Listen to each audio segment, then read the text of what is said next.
खूप वर्षाची मागणी असली की आंब्रेकरनाथ देवस्थान हे हांगल्ले सादारणचे परवडचे मोठे फामाद देवस्थान आणि या देवस्थानाक खूपशे टुरिस्ट येतना वयतना हांगा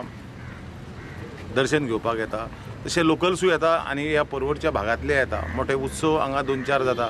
आणि हांगलो भाग जो आसा, सराउंडींग भाग आसा, हो सराउंडींग भाग जो आसा एल्युमिनेशन करप, बऱ्यापैकी तेजे पेविंग करप हे ग्रामस्थाचे आणि ह्या सगळ्या लोकांचे असले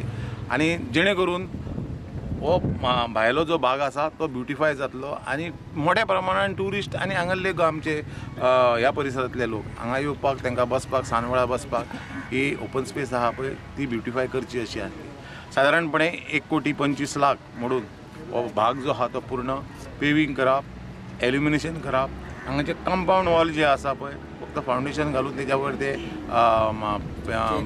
चेन घालून व्यवस्थित करप, म्हणजे जेणे करून गोरवां किंवा अनवॉन्टेड कोण आसा पळय ते हांगा येवचे ना, पावचे ना, हे खातीर हांगा बरो परिसर जो आसा हो परिसर सुभेशीत करप अशें म्हणून ह्या लोकांची जो डिमांड आसलो तो डिमांड म्हाका दिसता गेले 3 वर्सां सातत्यान फॉलोअप करून ह्या डिपार्टमेंटांतल्यान आमी आयज हांगा काम केल्लें आसा आणि साधारणपणे एक 4 म्हयन्या भितर हें काम पूर्ण जातलें।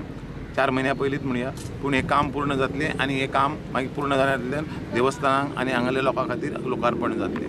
हितूर हे सगळें काम आसा हे लोकांनी हांगल्ले पंच, हांगली सरपंच जे आसा हेंच्यांनी मोठो सहभाग दाखयलो म्हणून म्हाका दिसता हें जावंक पावलें। त्या खातीर हेजें क्रेडीट आहा पळय तेंच्यांनी घेवचें आणि अशीच कामाची अशी जर आमी उरल्या ती कामां जर एक जावन फुडें जर हाडीत जाल्यार सगळीं कामां पूर्ण जातलीं।